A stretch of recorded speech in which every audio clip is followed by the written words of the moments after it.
Hari ini makan steak mahal, habis 25 juta. Bukan aku yang bayar ya, kita rame-rame nabung setahun buat makan di sini. Langsung aja ya, datang-datang dikasih takjil. Terus kita pesan salad juga nih. Yang satu yang Caesar salad, dia agak creamy, yang satu lagi yang refreshing. Langsung ya, daging yang pertama 30 days dry age pikanya. Bakal di grill di depan kita, dikasih apple wood dulu buat aroma. Kita duduk manis aja, udah di grill dan dipotongin, tinggal makan. Aku kalau makan steak biasa nggak pakai apa-apa, cuma garam.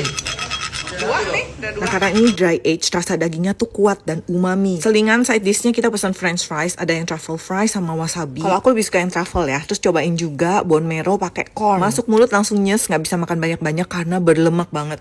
Daging berikutnya ada A5 Kaburi Spinalis. Yang ini wet age, potongan dagingnya lebih tebal, warnanya cantik banget. Masaknya agak lebih lama, di restingnya juga lebih lama. Tapi makannya 5 detik habis, langsung diserbu. Ini hampir mirip rib eye, berlemak tapi nggak banyak banget lemaknya. Makan di sini tuh ada beberapa pilihan garam, kalian pilih sendiri. Aku paling suka yang black truffle ini. Dan surprise kita dapat complimentary, perpaduan bibimbap dan paella. Toppingnya tuh duck sama foie gras. Jatuhnya lebih rasa Korea ini. Dan yang ditunggu-tunggu nih, daging termahal yang kita pesan, bukan termahal di restoran ini ya, Chateaubriand. Jadi sebetulnya ini tenderloin ya, jadi dia tuh empuk, nggak terlalu berminyak. Nah ini masaknya juga pelan-pelan, ditutup terus dibuka, jadi kayak diasap gitu. Ini hasilnya medium rare, warnanya cantik banget. Sama 5 detik langsung habis. Ini super lembut. Sampailah ke dessert, kita pesen souffle rasa coklat hangat pakai ice cream gitu. Satu lagi kita pesen cheesecake, tapi menurut aku soufflenya juara. Dan dapat complimentary lagi dong. Thank you H&M Butcher. Nah yang ditunggu-tunggu, spill bill 25 juta apa aja sih?